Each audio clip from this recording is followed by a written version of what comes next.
मोक्षमार्गस्य नेतारं वेत्तारं कर्मभोवृतां ज्ञातारं विश्वतत्त्वानां वन्दे तद्गुणलब्धये।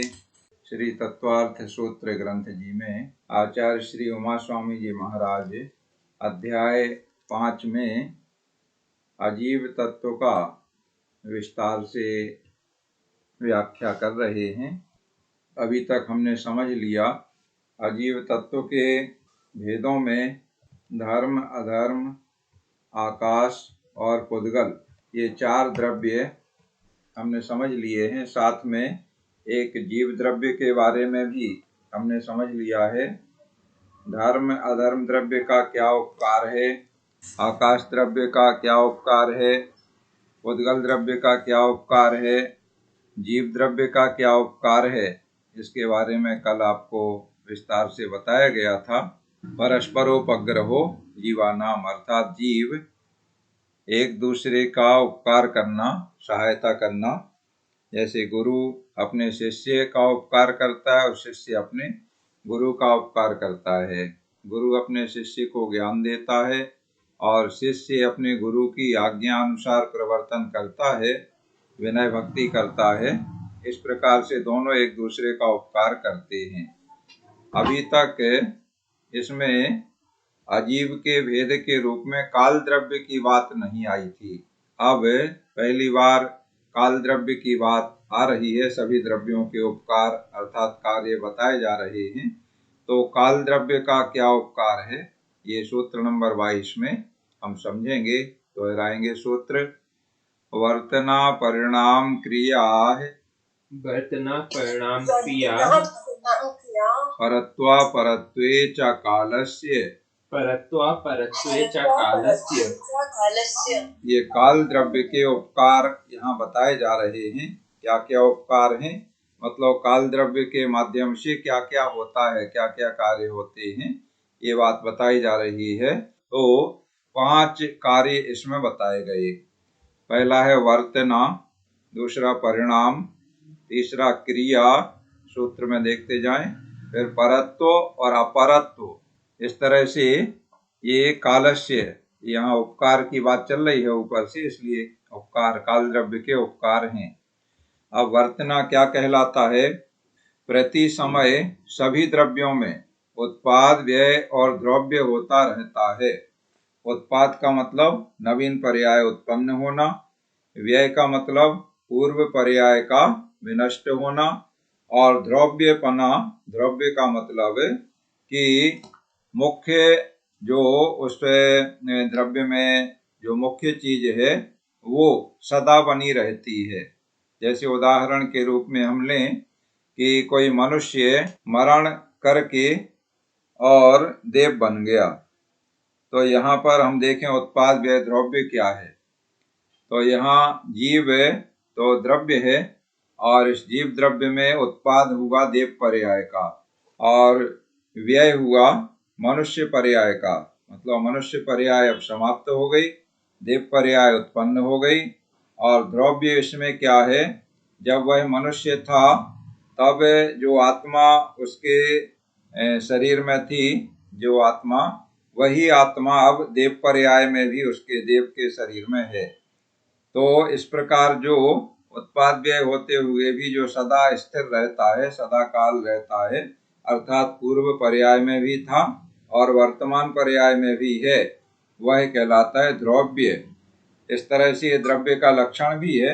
उत्पाद व्यय और द्रव्य जिसमें पाए जाएं उसे द्रव्य कहते हैं। अभी आगे सूत्र आएगा उसमें लक्षण बताया जाएगा और दूसरा लक्षण बताया जाएगा गुण पर्याय व द्रव्यम, अर्थात गुण और पर्याय जिसमें पाए जाते हैं वह द्रव्य कहलाता है। इस तरह द्रव्य के लक्षण हैं। तो सभी द्रव्यों में प्रति समय उत्पाद व्यय और द्रव्य होता रहता है। तो ये द्रव्यों में जो उत्पाद व्यय द्रव्य होते रहना, इसी को कहते हैं वर्तना। ये वर्तना कहलाता है। और ये काल द्रव्य का उपकार है, अर्थात अगर काल द्रव्य ना हो तो ये वर्तना नहीं हो सकेगा। इसी प्रकार से आगे दूसरा है परिणाम।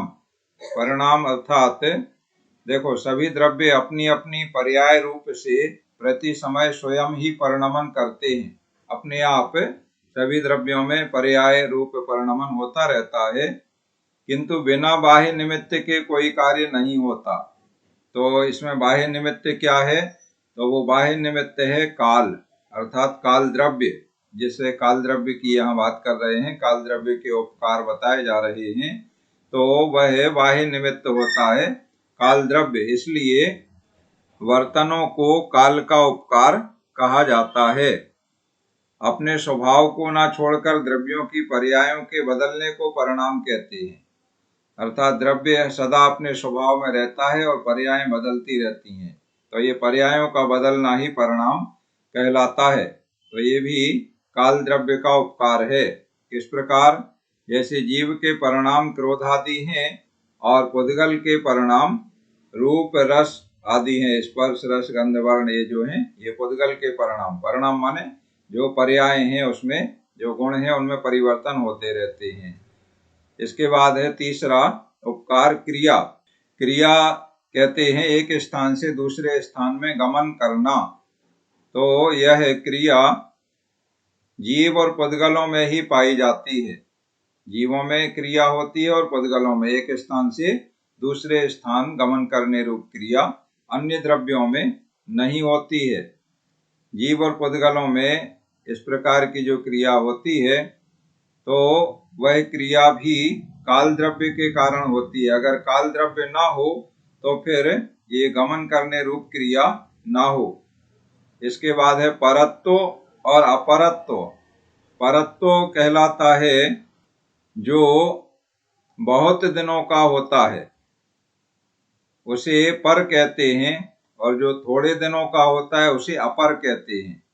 तो ये परत्व और अपरत्व, या ऐसे कहें कि बड़ा छोटापना, बहुत दिनों का है तो वो बड़ा वृद्ध कहलाएगा, कम दिनों का है यानी उसकी उम्र अधिक कहलाएगी, कम दिनों का है तो वो छोटा कहलाएगा। तो पर और अपर अर्थात परत्व और अपरत्व, इस प्रकार का जो ये भेद होता है ये भी काल द्रव्य का उपकार है।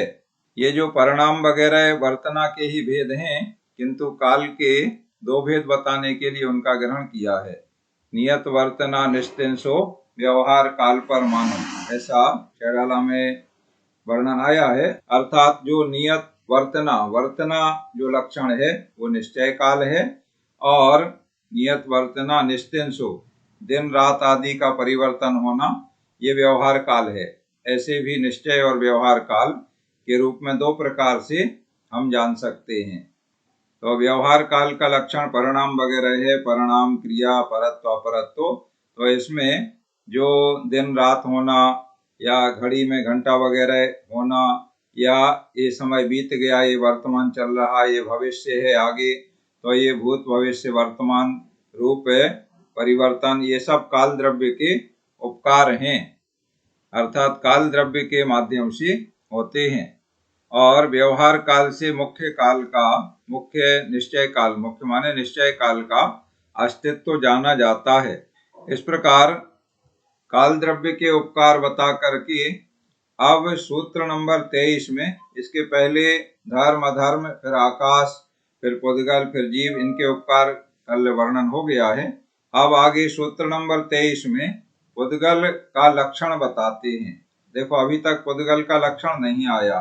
ऐसे पुद्गल के संख्या संख्याश्च पुद्गला नाम, ऐसे प्रदेशों का वर्णन आया है। इस प्रकार पुद्गल का वर्णन तो आया है, लेकिन पुद्गल कहते किसे हैं ये चीज अभी तक नहीं आई थी। तो अब यहाँ सूत्र नंबर 23 में पुद्गल का लक्षण बता रहे हैं। दोहराएंगे। स्पर्श रस गंध वर्णवन्तः पुद्गलाः। अर्थात जिसमें स्पर्श रस गंध और वर्ण ये पाए जाते हैं उन्हें पुद्गल कहते हैं। ये चार गुण हैं जो पुद्गल में पाए जाते हैं और अन्य किसी में नहीं पाए जाते हैं। इस तरह से ये पुद्गल के विशेष गुण हैं। कौन कौन से चार गुण हैं? स्पर्श, जैसे हम छू करके कोई चीज जानते हैं तो ये स्पर्श कहलाता है। तो जिसको भी हम छू पा रहे हैं वह पुद्गल है, मतलब जो हमसे छुआ जा रहा है वो सब क्या है, पुद्गल है, ऐसे हम समझ लें। और दूसरा है रस, जिसमें कोई रस है, खट्टा मीठा चरपरा कड़वा कसायला, इस प्रकार 5 रस होते हैं। तो जिसमें भी कोई रस है, जिसमें रस है जिसे चख करके हम जान रहे हैं, कई ऐसे भी रस होते हैं जिसे चख करके पता नहीं चला सकते हैं, तो वो भी उसमें रस है, हमारी सामर्थ्य कम है इसलिए हम उसका ज्ञान नहीं कर पा रहे हैं। तो जिसमें भी रस है वो पुद्गल है। इसी प्रकार जिसमें गंध है, 2 प्रकार की गंध, एक सुगंध और एक दुर्गंध है, जिसमें भी है वो पुद्गल है। और अंतिम है गुण वर्ण, वर्ण माने रंग। मूल में 5 भेद होते हैं वर्ण के, काला पीला नीला लाल सफेद। तो ये वर्ण जिसमें पाए जाते हैं, अर्थात स्पर्श रस गंध और वर्ण, ये 4 गुण जिसमें पाए जाते हैं वह पुद्गल है, वह उसे पुद्गल कहते हैं। स्पर्श भी 8 प्रकार के होते हैं, स्निग्ध रुक्ष शीत उष्ण, ऐसे जोड़े से 4 जोड़े कहेंगे सो 8 हो जाएंगे। पहला स्निग्ध रुक्ष का मतलब स्निग्ध माने चिकना और रुक्ष माने खुरदरा। तो जैसे हम छू करके जान लेते हैं ये चीज चिकना है, ये चीज खुरदरा है, फर्श वगैरह या दूसरा कोई भी सरफेस। इसी तरह शीत उष्ण छू करके जान लेते हैं, ठंडा है ये, गर्म है। इसी तरह कोमल कठोर, ये पदार्थ कोमल है रुई वगैरह, और ये कठोर है पत्थर वगैरह, ऐसे छू करके जान लेते हैं। और हल्का भारी, ऐसे छू करके हाथ पे रखा तो हाँ ये पदार्थ हल्का है, ये पदार्थ भारी है। इस तरह से 8 गुण हैं, स्पर्श के 8 भेद हैं। रस 5 प्रकार के आपको हमने बता दिए, खट्टा मीठा चरपरा कड़वा कसायला। गंध 2 प्रकार का, सुगंध और दुर्गंध। और वर्ण 5 प्रकार का, काला नीला पीला लाल सफेद। इनके हम जोड़ कर दें तो 8 और 2 10, 5 और 5 10, 10 और 10 20, इस प्रकार से 20 हो जाते हैं। अर्थात पुद्गल में 4 विशेष गुण पाए जाते हैं, स्पर्श रस गंध वर्ण, इनका भेद करें तो 20 हो जाते हैं। और ये जो स्पर्श रस गंध वर्ण हैं, ये चारों एक साथ रहते हैं, अर्थात जिसमें स्पर्श है तो उसमें रस जरूर है, गंध जरूर है, वर्ण जरूर है। जिसमें कोई रंग है उसमें स्पर्श भी है, रस भी है, गंध भी है। माने एक कोई भी हमें अगर समझ में आ रहा है तो बाकी भी उसमें है, भले ही हम समझ पाए या नहीं समझ पाए। कोई भी चीज जो हम स्पर्श कर रहे हैं उसमें कोई गंध हमें महसूस नहीं हो रही है कि इसमें सुगंध या दुर्गंध है, लेकिन उसमें है, उसमें सुगंध दुर्गंध भी है, रंग तो समझ में आ जाता है। ठीक है, तो ये चारों गुण एक साथ होते हैं और ये सभी पुद्गलों में पाए जाते हैं। अब पुद्गल द्रव्य की पर्यायों के नाम बताते हैं। पर्याय वही जैसे जीव का हमने बताया आपको कि मनुष्य पर्याय देव पर्याय, ये पर्याय हैं, ऐसे ही पुद्गल की पर्याय हैं।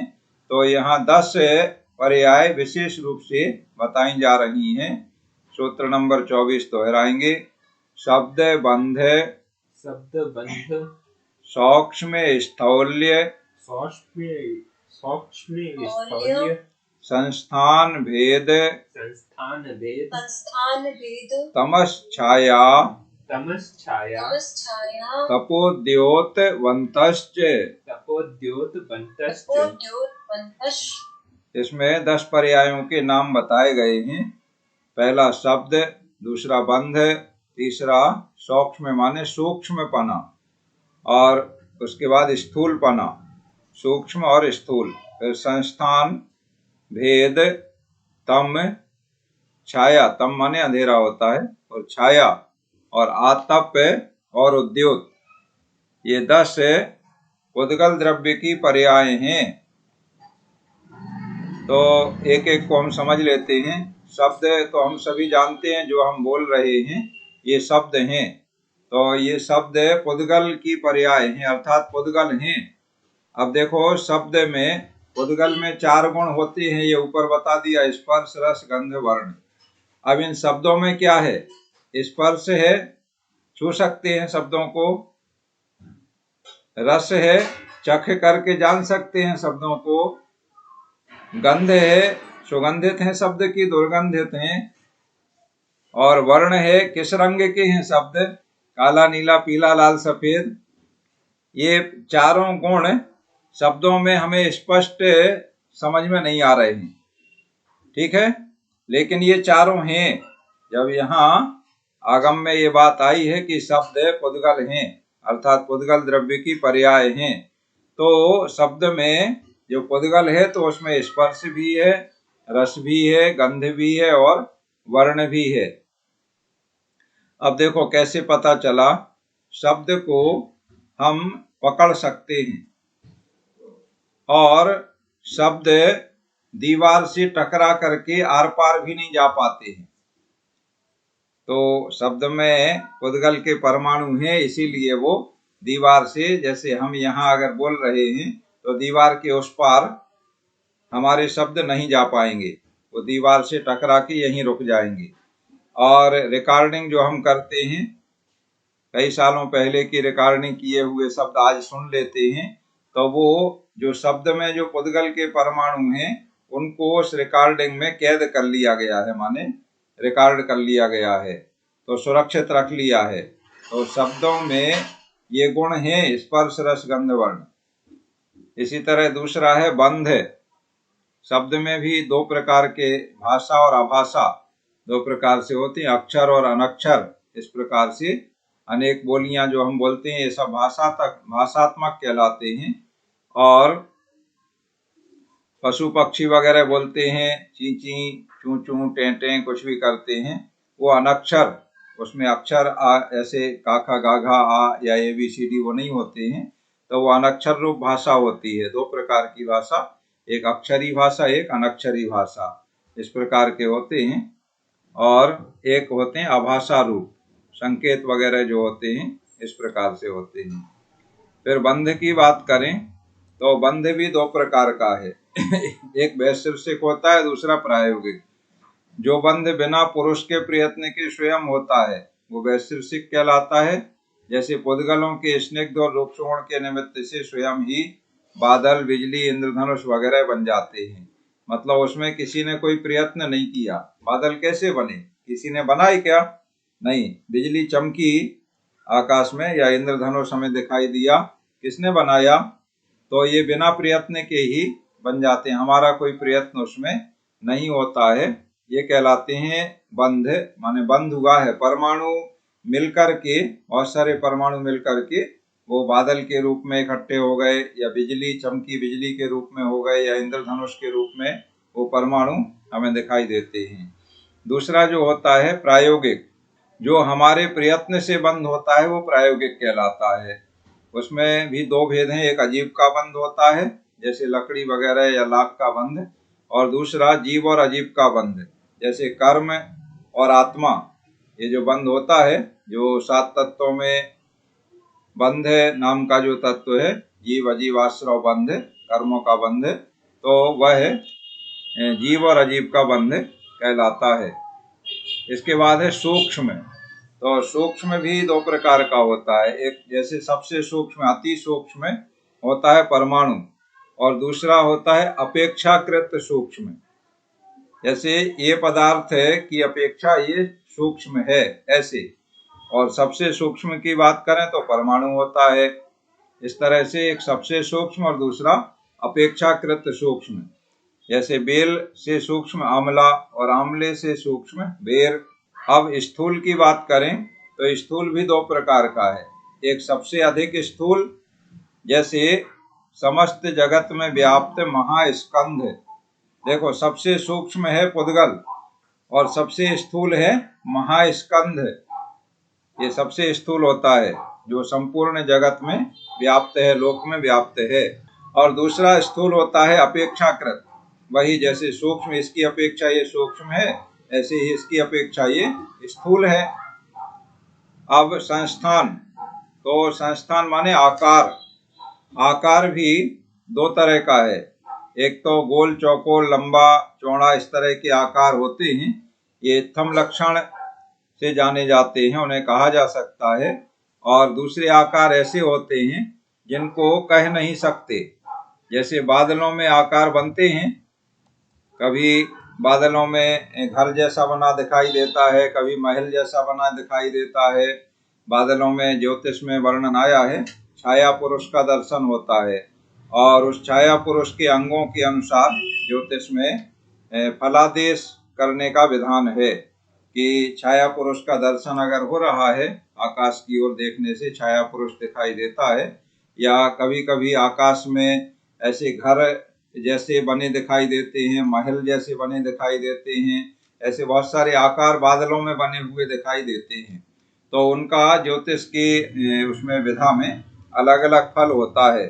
छाया पुरुष का भी इसी तरह काल पुरुष, छाया पुरुष का वर्णन आता है, तो उसके अंगों के आधार पे भविष्य का कथन किया जाता है, इस प्रकार का। तो ऐसे जो संस्थान बनते माने आकार बनते हैं, बादलों में बनते बिगड़ते हैं, वो अनित्यम लक्षण कहलाते हैं। इस तरह से संस्थान, संस्थान का मतलब आकार। संस्थान के बाद अगला है पर्याय, 10 पर्यायों में भेद।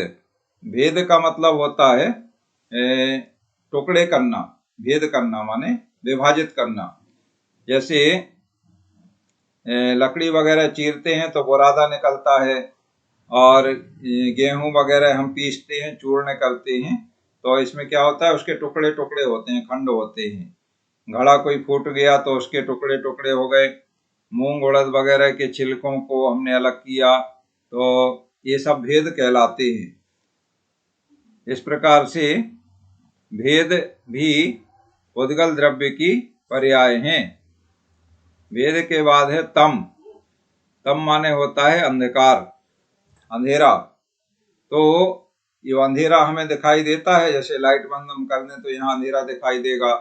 तो ये अंधकार क्या है, उद्गल द्रव्य की पर्याय है।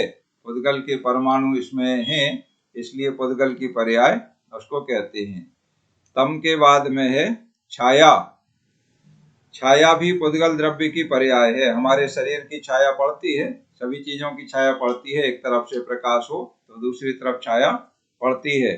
तो ये छाया भी दो प्रकार की होती है। एक तो जिस वस्तु की छाया है उसका रूप रंग ज्यों का त्यों उसमें आ जाए। कैसे, जैसे दर्पण में हम चेहरा देखें तो जैसा चेहरा है वैसा ही दिखाई दे जाता है। अगर हमने लाली लगा रखी है तो लाली दिखेगी, होठों पे बिंदी लगा रखी है तो बिंदी दिखेगी, काजल लगा रखा है तो काजल रंग रूप सब वैसा ही दिखेगा। और दूसरी छाया होती है प्रतिबिंब। जैसे हमारा धूप में हम खड़े हैं या लाइट की रोशनी हम पे, तो दूसरी ओर जो छाया पड़ रही है उसे प्रतिबिंब कहते हैं। तो ये दो प्रकार की छाया है, ये दोनों ही उद्गल की पर्याय हैं। अब भेद, तम, छाया, आतप और उद्योत, ये दो और बचे, 8 हो गए हैं। तो आतप कहलाता है सूर्य की जो ऊष्मा होती है, या धूप में हम खड़े हों तो जो हमें गर्मी लगती है, ऊष्मा आती है सूर्य की, तो उसे कहते हैं आतप। यानी सूर्य के बिंब में, सूर्य का जो विमान है उससे जो किरणें आ रही हैं वो आतप कहलाता है। और उद्योत कहलाता है चंद्रमा की जो चांदनी है उसे उद्योत कहते हैं। अर्थात सूर्य के विमान में, सूर्य बिंब में तो उद्योत होता है उसकी किरणों में, और चंद्र बिंब की जो किरणें हैं उसमें सूर्य में आतप होता है और चंद्रमा में उद्योत होता है। इसके अलावा जुगनू वगैरह जो चमकते हैं वो भी उद्योत होता है, उसे भी उद्योत कहते हैं। और इसकी विशेषता है कि सूर्य का जो आतप है, ये सूर्य की किरणें जहाँ सूर्य विमान से निकलती हैं तो वहाँ उत्पत्ति स्थान में तो ये शीतल होती हैं। माने सूर्य के अगर बिंब के विमान के बिल्कुल हम नजदीक पहुंच जाएं तो वहां जरा भी गर्मी नहीं लगेगी। ठीक है, जैसे ये कहा जाता है कि जितने सूर्य के पास पहुंचते जाओ तो जल जाएंगे, क्योंकि इतना वो तो आग का गोला है। ऐसा नहीं है। सूर्य का जो आतप है, ये जितने दूर सूर्य की किरणें जाएंगी उतनी ज्यादा उनमें ऊष्मा रहती है। और जैसे जैसे जो उनका उत्पत्ति स्थान है जहाँ से ये किरणें प्रारंभ हो रही हैं वहाँ पर शीतलता रहती है। ये विशेषता है आतप में। और चंद्रमा की जो चांदनी वगैरह है इसमें ये उद्योत है, इसकी विशेषता है ये मूल में भी शीतल है और दूर तक जहाँ तक किरणें जा रही हैं, चांदनी जा रही है वहाँ भी शीतल है। अर्थात मूल में भी शीतल है और आगे भी शीतल है। और सूर्य में क्या है, मूल में शीतलता है और आगे जहाँ किरणें जा रही हैं वहाँ उष्णता होती है। इस तरह से ये भी आतप और उद्योत भी उद्गल द्रव्य की पर्याय हैं। तो 10 भेद उद्गल द्रव्य की पर्यायों के यहाँ पर किए गए हैं। इस तरह से उद्गल द्रव्य की 10 पर्याय, उद्गल द्रव्य का लक्षण और काल द्रव्य का उपकार ये बताने के बाद अब उद्गल द्रव्य के भेद बता रहे हैं। उद्गल का ही वर्णन आगे विस्तार से चलेगा। तो उद्गल द्रव्य के 2 भेद हैं, सूत्र दोहराएंगे। अण्वः स्कंधाश्च, अण्वः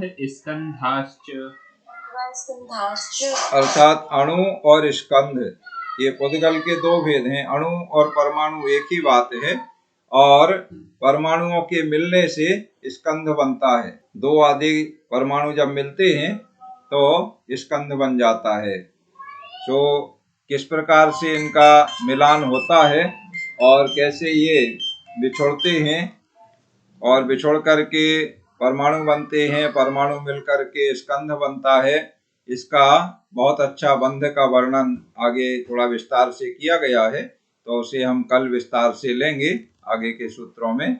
आज की पढ़ाई यहाँ पूर्ण होती है। अब आप अपने कोई प्रश्न जिज्ञासा हैं उनका समाधान कर लें और कल का पाठ सुना देंगे।